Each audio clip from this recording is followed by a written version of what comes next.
గోవిందాయ నమః. అధిక జ్యేష్ఠ మాసం జరుగుతుంది ఇప్పుడు. అధిక మాసం అంటాం మనం క్యాజువల్గా. ఈ అధిక మాసంలో ఏం చేయాలి, ఏం చేయకూడదు అనే విషయాల గురించి ఇప్పుడు చర్చలు. అధిక మాసంలో ఇలా చేయకండి, అలా చేయకండి, అనర్థాలు జరుగుతాయి, ఇలాంటి వీడియోస్ వస్తున్నాయి అన్నమాట. అధిక మాసం గురించి భయపడే వాళ్ళు చాలామంది ఉన్నారు. ఈ అధిక మాసంలో ఏం చేయాలో, ఏం చేయకూడదు, శుభకార్యాలు చేయకూడదా, ఏదన్నా తలపెట్టిన మంచి పనులు చేయకూడదా, శుభారంభాలు చేయకూడదా, ఇలాగా రకరకాలుగా తర్జన భర్జనలు పడుతూ ఉన్నారు. అసలు అధిక మాసం అంటే ఏంటో తెలుసా మీకు? తెలిస్తే మీకు ఈ భయాలు పోతాయి. అధిక మాసంలో ఏం చేయాలి, ఏం చేస్తే అధిక ప్రయోజనం కలుగుతుందో కూడా ఈ వీడియోలో వివరించి చెప్పే ప్రయత్నం చేస్తాను. మీకు సింపుల్గా ఒకటే చెప్తాను. మనకి చాంద్రమానము, సౌరమానము అనేసి రెండు క్యాలెండర్స్ నడుస్తాయి భారతదేశంలో. ఇప్పుడు తమిళనాడు వాళ్ళది సౌరమానం, మంది చాంద్రమానం. ఈ విధంగా ఉత్తరాదిన కొన్ని ప్రాంతాల్లో చాంద్రమానమే కానీ అది కొంత డిఫరెంట్గా ఉంటుందన్నమాట. అయితే ఈ చాంద్రమానము, సౌరమానము నెలల్లో వచ్చే కొంత డిఫరెన్స్ వలన కొన్ని రోజులు ఎక్స్ట్రాగా అనిపిస్తాయి. ఎక్స్ట్రా అంటే ఇంగ్లీష్ క్యాలెండర్ ప్రకారం 365 రోజులే.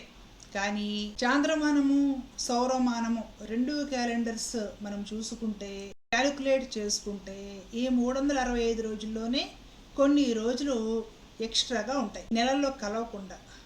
అలాగా వచ్చినప్పుడు అది ఏ మాసంలో వస్తుందో ఆ మాసమే ఇంకోటి అధికంగా వస్తుంది. జ్యేష్ఠ మాసంలో వచ్చాయనుకోండి, దానికి కంటిన్యూషన్గా మిగిలిన టైం బ్యాలెన్స్ చేయడానికి అధిక జ్యేష్ఠ మాసం అవుతుంది. భాద్రపద మాసంలో వచ్చాయనుకోండి, దానికి కంటిన్యూషన్గా ఆ రోజులు కూడా అడ్జస్ట్ చేయడం కోసము భాద్రపద మాసం అధికంగా వచ్చింది అనేసి అట్లాగా ప్రతి సంవత్సరము ఒక్కోసారి ఒక్కొక్క అధిక మాసం వస్తూ ఉంటుంది. ఎందుకంటే దీని గురించి ఎక్కువ ఆలోచించాల్సిన పని లేదు. అంటే ఇవి సౌరమానము అలాగే చాంద్రమానము క్యాలెండర్స్ సంబంధించిన అడ్జస్ట్మెంట్లు అనుకోవచ్చు. తేలికగా అంటే లోతుకు వెళ్లకుండా జనరల్గా చెప్పేస్తున్నాను. లోతుకు వెళ్ళి చెప్పుకోవాలనుకుంటే ఆ సబ్జెక్టు ఇంకొక పెద్ద వీడియో అవుతుంది. లెక్కలన్నీ కూడా జ్యోతిష్యము అవి చూసుకునే వాళ్ళకి, ఆ గణనము అవి లెక్కించే వాళ్ళకి కావాలి, మనకు అవసరం లేదు. కాబట్టి జనరల్గా అర్థమయ్యే విధంగా చెప్పేస్తాను. ఇప్పుడు ఈ అధిక మాసంలో ఏమైనా దోషాలు ఉంటాయా, ఏం చేయాలి, ఏం చేయకూడదు, అధిక మాసం విషయంలో భయాలు ఎందుకు, ఈ విషయంలో మీకు కాస్త అవగాహన కలిగించే ప్రయత్నం చేస్తాం. వాస్తవానికండి 12 మాసాలకి విష్ణునామాలు ఉంటాయి, 12 మాసాలకి లక్ష్మీనామాలు కూడా ఉంటాయి. చైత్రమాసం, మధుమాసము, వైశాఖ మాసం, మాధవ మాసము, ఇట్లా కార్తీక మాసము, దామోదర మాసం, ఇలాగా 12 నెలలకి 12 విష్ణునామాలు ఉంటాయి. 12 నెలలకి 12 లక్ష్మీనామాలు కూడా ఉంటాయి అన్నమాట. ఇలాగ ఇప్పుడు అధిక మాసం ఎక్స్ట్రా వచ్చిందనుకోండి, దానికి కూడా ఒక విష్ణునామం ఉంది, పురుషోత్తమ మాసం అంటారు. అంటే ఇది కూడా మిగతా మాసాలలాగే ప్రత్యేకమైనది, చాలా గొప్పది, విశిష్టమైనది, పవిత్రమైనది. అధిక మాసం విషయంలో ఎవ్వరు ఏ విధంగా భయపడాల్సిన పని లేదు. ఇది పురుషోత్తమ మాసం, పురుషోత్తముడిని మనకు ప్రసాదించే మాసం, పురుషోత్తముడికి మనల్ని దగ్గర చేసే మాసం. అసలు ఇక్కడ కాదు కానీ గుజరాత్లో ద్వారకలో అయితే పురుషోత్తముడి సన్నిధానం ఉంటుంది ద్వారకాలయంలో. ఈ అధిక మాసం వచ్చినప్పుడు అధిక మాసం అనే పేరు అసలు ఎవ్వరూ వాడరు. ఇక్కడ తెలుగులోనే మనం వింటాము, పురుషోత్తమ మాసం అంటారు. అధిక మాసానికి పురుషోత్తమ మాసం అని పేరు. ఈ పురుషోత్తమ మాసం నెల్లాళ్ళు కూడా విశేషమైన పుణ్యం పెంపొందించుకోవడం కోసమని గోమతిలో అందరూ ద్వారకావాసులు స్నానాలు చేస్తారు. ఉత్తరాదిలో గంగా స్నానాలు, యమునా స్నానాలు, ఆ విధంగా పురుషోత్తమ మాసం పేరుతోటి చక్కగా స్నానాలు ఆచరిస్తారనమాట. మనకు ఏదైనా విశేషమైనది వచ్చిందనుకోండి, దానికి మనం భయపడకూడదు. ఇంకా మనము చక్కగా పుణ్యాన్ని పెంచుకునే ప్రయత్నం చేయాలి. వీళ్ళంతవరకు ఇంకా మనము ఆధ్యాత్మిక సాధనా మార్గంలో వెళ్ళే ప్రయత్నం చేయాలి. తద్వారా మనస్సును, ఇంద్రియాలను కూడా నిగ్రహించుకొని సంయమనంతో వ్యవహరించి ఒక విధమైన చక్కని జీవన విధానాన్ని అలవర్చుకునే ప్రయత్నం చేయాలి. ప్రతి మాసానికి, ప్రతి అమావాస్యకి, ప్రతి గ్రహణానికి, ప్రతి దానికి భయపడుకుంటూ ఉంటే అలాగా. ఈ అధిక మాసంలో కూడా చాలా పుణ్యకార్యాలు చేస్తున్నారు, శుభకార్యాలు చేస్తున్నారు, వివాహాలు చేసుకునే వాళ్ళు కూడా చేసుకుంటున్నారు. చాలా చోట్ల అధిక మాసంలో కూడా వివాహాలు చేసే రివాజు కూడా ఉంది. దానికి కూడా శాస్త్రాల్లో ప్రమాణాలు కూడా ఉన్నాయి. మామూలు సాధారణ గృహస్థులు ఈ అధిక మాసంలో ప్రతిరోజు చక్కగా ఏదో ఒకటి పెట్టుకోండి. ఈ అధిక మాసము రోజు ఒక 2 శ్లోకాలు భగవద్గీత పారాయణం చేసుకోవడానికి పడుతుంది, 2 నిమిషాలు పడుతుంది. ఒక భగవద్గీత పుస్తకం పెట్టుకొని రోజు ఏదో ఒక టైంలో, ఉదయమో, మధ్యాహ్నమో, సాయంత్రమో, భోజనం చేసిన తర్వాత అయినా పర్వాలేదు, రోజుకు 2-3 శ్లోకాలు, 5 శ్లోకాలు, మీకు ఇంకా బాగా కుదిరితే తాత్పర్య సహితంగా ఒక అధ్యాయమో భగవద్గీత చదువుకుంటాం ఈ నెలల్లో అని సంకల్పం చేసుకోండి. లేదంటే ఏదో గోవిందనామాలు చదువుకుంటాం ఈ 4 రోజులు.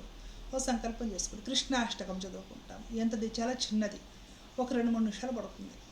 లక్ష్మీ అష్టకం చదువుకుంటాం, 2-3 నిమిషాలు పడుతుంది. ఏదో ఒకటి మీకు నచ్చింది. లేదా రామాయణంలో ఒక సర్గ పారాయణం చేసుకుంటాం, లేదా ఈ అధిక మాసంలో సుందరకాండ పారాయణం చేసుకుంటాం. ఇలాగా మీకు నచ్చింది ఏదో ఒకటి పెట్టుకొని భాగవతం పారాయణం చేసుకుంటాం, లేదా భాగవతంలో దశమ స్కందము ఈ అధిక మాసం అంతా చదువుకుంటాం, పురుషోత్తముని స్మరించుకుంటాం.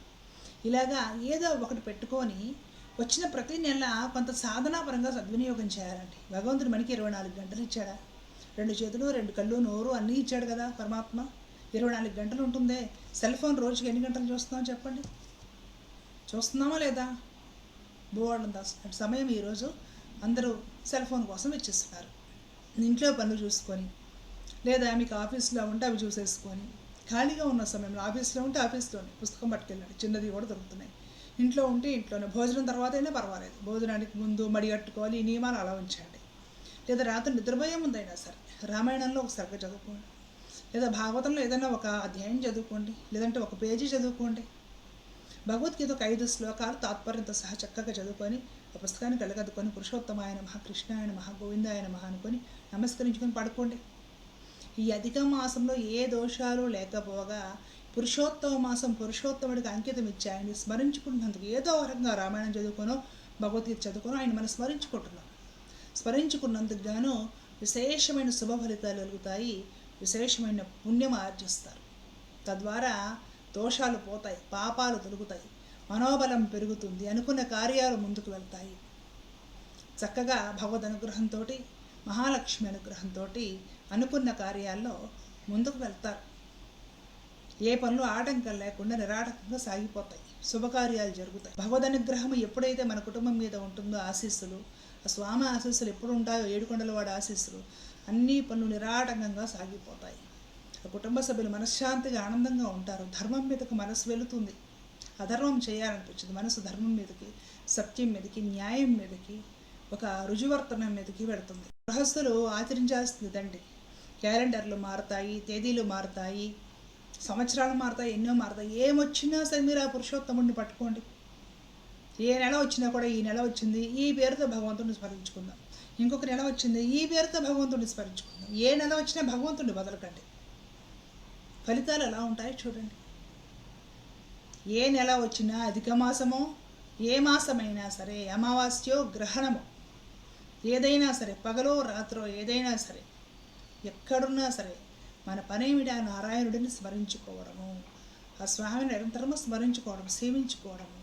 ఏమొచ్చినా సరే ఒక సందర్భంగా చేసుకొని ఆయన్ని ఆరాధించుకోవడము. నిస్వార్థంగా ఏమీ అడగొద్దు, స్వామి నీ కోసము, నిన్ను సేవించడానికి, నిన్ను ప్రేమించడానికి, మానవ జన్మను నువ్వు ఇచ్చావు, నీ కోసం సద్వినియోగం చేసుకోవడానికి. ఇలా ప్రార్థించి ఆయన్ని స్మరించండి. భగవంతుడు మీకు ఏమి ఇవ్వాలి, ఎప్పుడు ఇవ్వాలి, ఎందుకు ఇవ్వాలి, మీరు అడగకుండా, మీరు అడగాలనుకుని మర్చిపోయి మీకు గుర్తుకురాని మొత్తం ఆయనకు తెలుసు. ఎప్పుడు ఎలా సెట్ చేయాలి, సర్దుబాటు చేయాలి, మీకు అందించాలి.